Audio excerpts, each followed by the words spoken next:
Hey y'all, welcome back. Today we're checking out Exploring the Victorian Drinking Map of Manchester. Take a look at this map. This is a map of Manchester city centre published in 1889. Now you can see all the major streets: Deansgate, Market Street, Oldham Road, Fairfield Street, Oxford Street, and so on. It looks like a pretty vague map of a busy city, but those little red markers aren't just any building. They are every pub, tavern, inn, wine bar, beer house, and other licensed premises in the city. This is a drinking map of Manchester. That's a lot. Literally just before I started watching this, I reacted to another video, a TLDR video about the decline of pubs in the UK. And one of the things they mentioned was that in 1830, there was a law where anyone who owned a house, any business essentially, could sell beer. And this is in 1839. So I think that law led to this. I think the only requirement was that they had to pay an annual license fee. That's it. I don't know how much it was, but anywhere could sell alcohol or beer. The Manchesterans, wait, what do you call it? Manchurians? They took advantage of that new law. So who produced this map? Why was it produced? Why were there so many places to get it? Look, just right here, just on this little stretch of street, there's 4 places. And then down the street, there's 2 more, and then 4 more. There's so many. Drink. And what happened to them all? Oh, are they all gone now? Okay. Oh, y'all be sure to go to Be Here Now and like and subscribe. So this map was actually commissioned by the Mayor of Manchester in 1888 to help local magistrates responsible for issuing drinking licenses. It's actually a hand-drawn map showing the main roads and streets, and all the licensed premises are marked in red. Now, I'm not actually sure, but this could be the first time this kind of map had been produced for Manchester. I'm not really sure what the Mayor and the magistrates thought about it. Were they? Yeah, if they just enacted this annual licensing deal, that was probably the first map. You know, they didn't need it before. I'm not really sure what the Mayor and the magistrates thought about it. Were they shocked at just how many licensed premises they were? Or, probably. In the context of the day, was that just kind of expected? Or were they wringing their hands in anticipation for those fees? Now, what they thought of it really isn't that interesting, but it's what happened next to where the story really gets going. The map was produced on a full-page spread in the Manchester Guardian in 1889, and it caused quite a stir. Immediately, it generated a heated discussion about the drink trade and caught the attention of the Temperance movement, most notably the United Kingdom Alliance, who reprinted it as a single sheet. Their full name was the UK Alliance for the Suppression of the Traffic in All Intoxicating Liquors, and they were a temperance group focused on changing the law, hoping to eventually ban drink altogether. They have their roots in the Christian temperance movement, in fact, that around Salford and Manchester.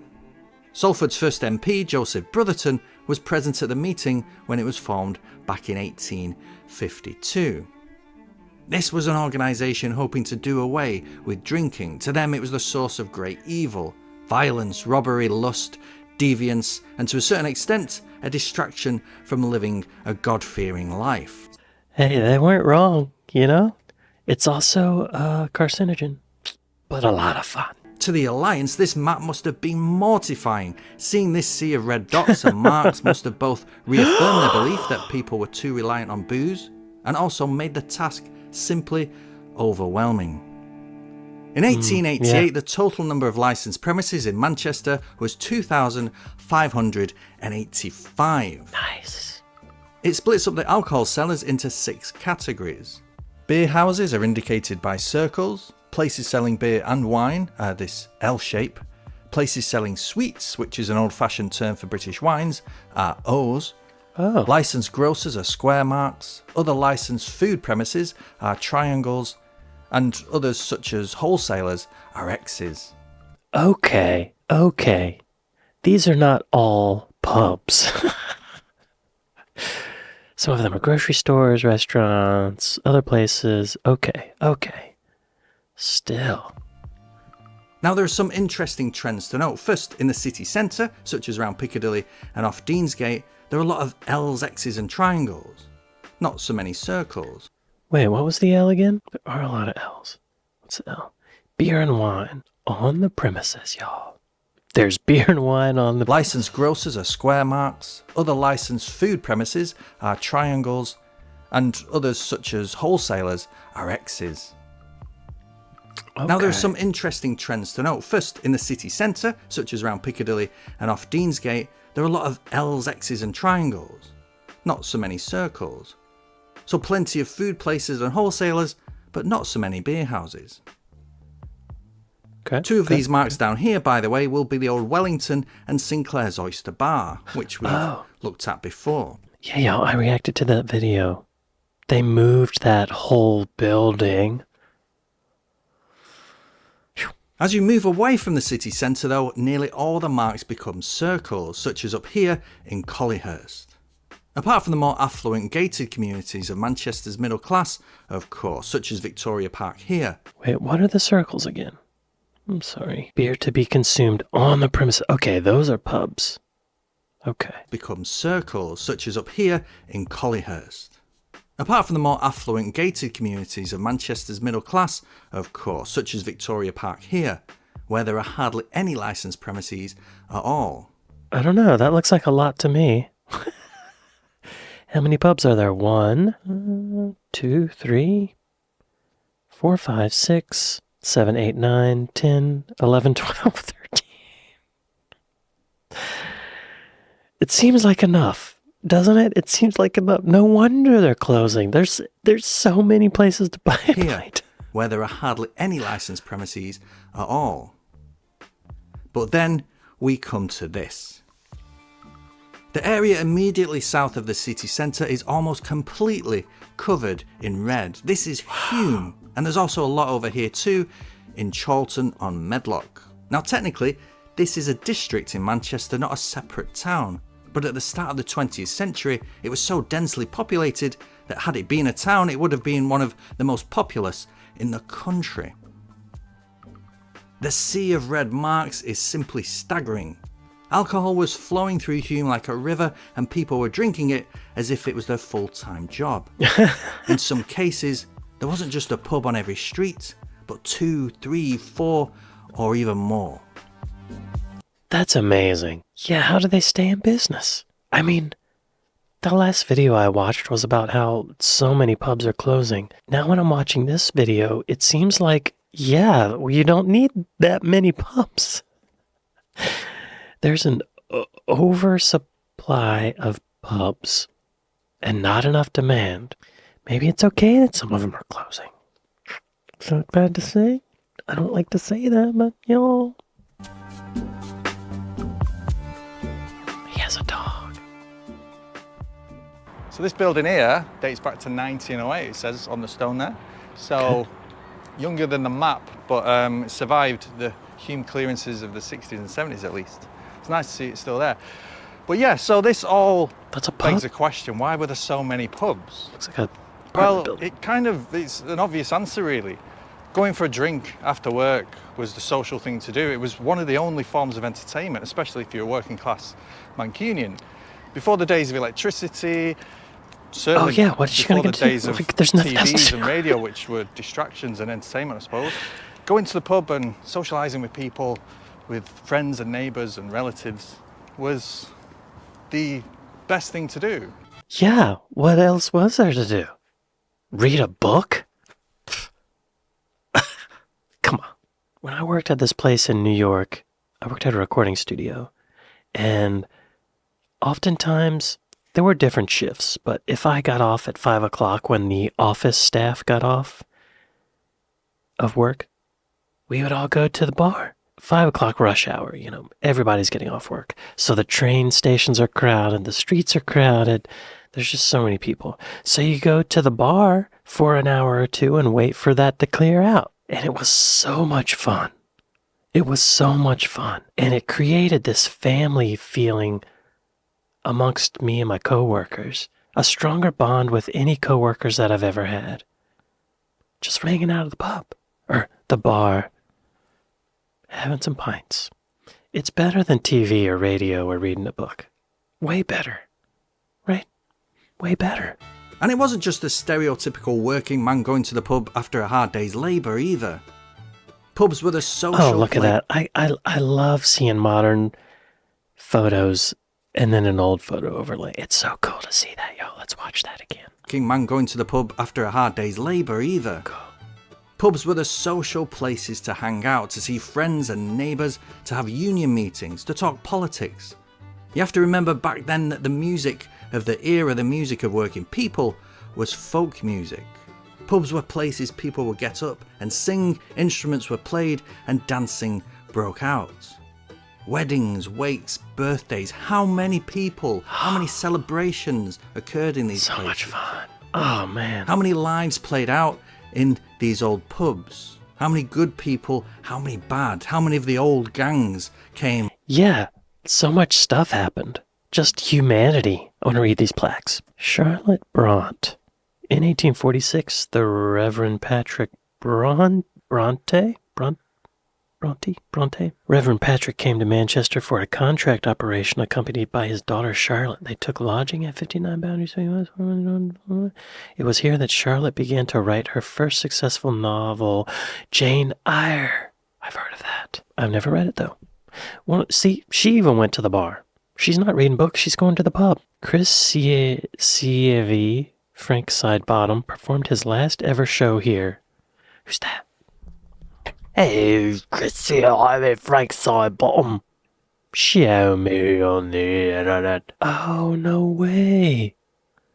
Y'all. Oh, that guy. I have a special place in my heart for this guy. That's Frank. There was a movie done about him with Michael Fassbender called Frank. There it is.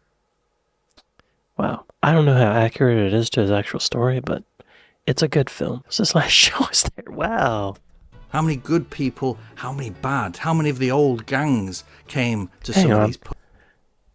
How many good people, how many... That's a human being fighting a dog. What is happening here? I don't... Y'all, if that guy hit that dog, that's not cool. Bad. How many of the old gangs came to some of these pubs too? And why so many in Hulme? Well, this was the most densely populated part of the city at the time. Row after row after row of terraced houses full of working class Mancunians, people who didn't have libraries in their homes, people who couldn't host dinner parties or have a cabinet full of rare liquor. Oh, yeah. These were warm, inviting spaces compared to home, which could be cold and even damp. Yeah, so like, if your house sucks, you go out. Like, and have people over. Yeah, that makes sense too. It just sucks to be at home. I want to look up Hulme. Show me your map. Hulme, Manchester. Oh, Hulme. Okay.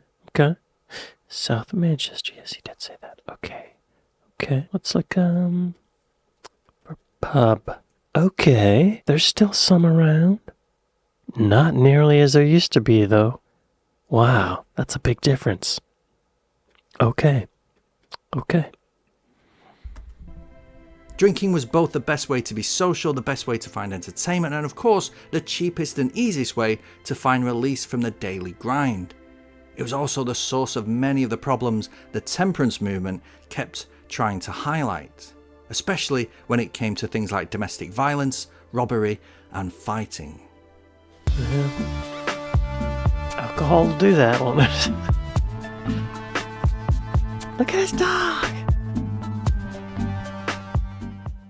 This is another map of Hulme today, and I've tried my hardest to show every pub I know off the top of my head in this area. Just look at the difference, it's unbelievable. You see, the story of this map is not actually why there were so many pubs in Manchester, but where did they all go? And Hulme is a perfect place to answer that question. In the post-war era, city planners really wanted to wipe away this part of the city and start again. To them, like planners up and down the country, poor working class neighbourhoods like this were a problem.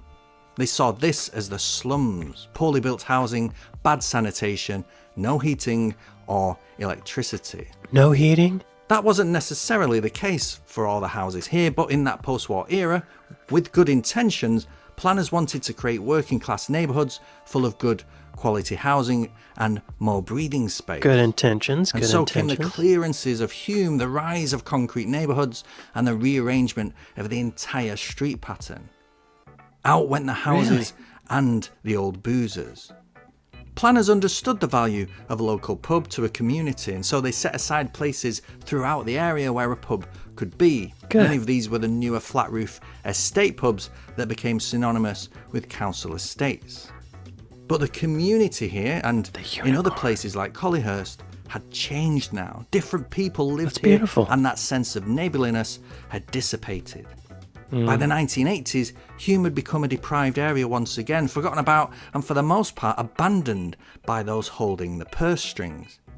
Community spirit had survived, but with a high crime rate and no investment in the properties, the council once again thought it was time to redevelop the area from scratch. It looks great. This time the number of licensed premises in the area was controlled harshly, almost making the whole area a completely dry neighbourhood. Kim sits alone like an oasis in a dry desert. That isolation means that it doesn't attract outsiders the same way a pub would do in an area where other pubs are close by. Only locals and a few students come in here, so it's kept its authentic style. Across the street, the remains of the old Junction Inn stand haunting the place, reminding everyone that there was once something less safe, but also less sterile about Hulme. Huh. I want to look up, what's that place before? Kim's Kitchen. Shall we on a rat? Right. I guess technically it's not a pub, huh? Let's look at the street view. There it is. Yeah, it's kind of hidden. Where's this old dilapidated building he showed? Is it down here? At this intersection? There it is. Wow. Yeah, that's a... it's a scary building. Yeah, I don't know. This fenced-in natural area is very creepy. Oh, yeah. Oh, man. It's a good location, though, isn't it? Right on a corner? That seems like it would be a great spot. Well, I guess it was a hotel. Seems like a good spot for something. Maybe a restaurant. Let's continue on, shall we? So this one is the old Abbey Tap House on the other side of Hulme, and I think it's actually closed now, which is really bad timing, but also fits quite well with this video, I suppose.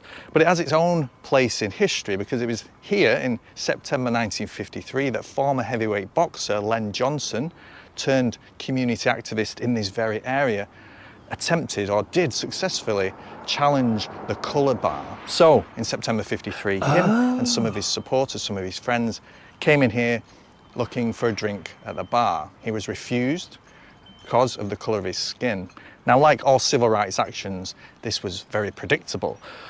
So Len rallied some supporters after being kicked out of the pub, and for the next 3 days, hundreds and hundreds of people gathered outside the pub here demanding that the colour bar be dropped and people like Len be served like anybody else a drink at the bar.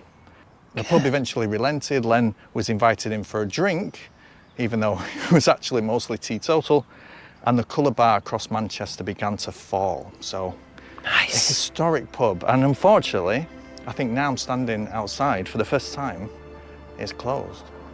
Damn. What's it called again? Zoom into that.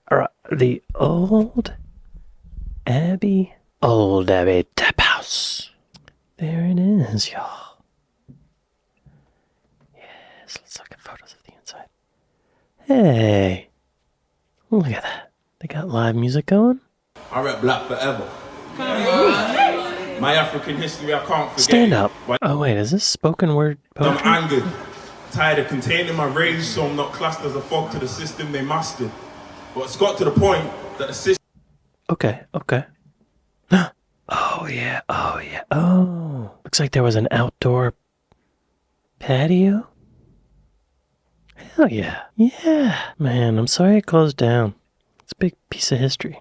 And unfortunately, I think now I'm standing outside for the first time, it's closed.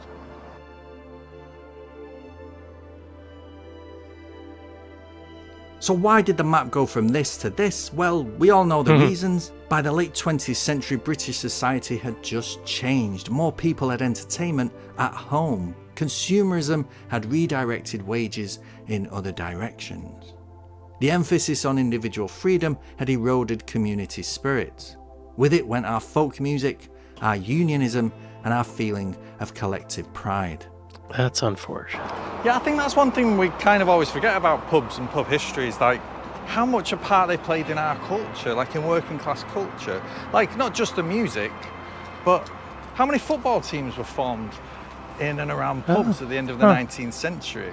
How many bands in the middle of the 20th century? Today we still enjoy a drink, and of course today Manchester's still full of pubs and bars, just not as many as before. So in the end, neither the pubs nor the teetotalers really won. We're still dependent on booze for fun, but we just lost all the other good stuff around it. So yeah, as usual, let me know what you think about all this in the comments below the video.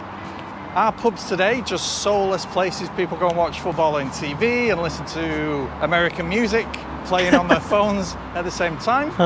Or are they easier, safer, and more welcoming places? Do they welcome more members of the community today? Is the decline of the pub the real reason our trade unionism went down and we lost our precious folk music? And of course, if you have any memories of these specific pubs in Hulme that I've been looking at, then do let me know.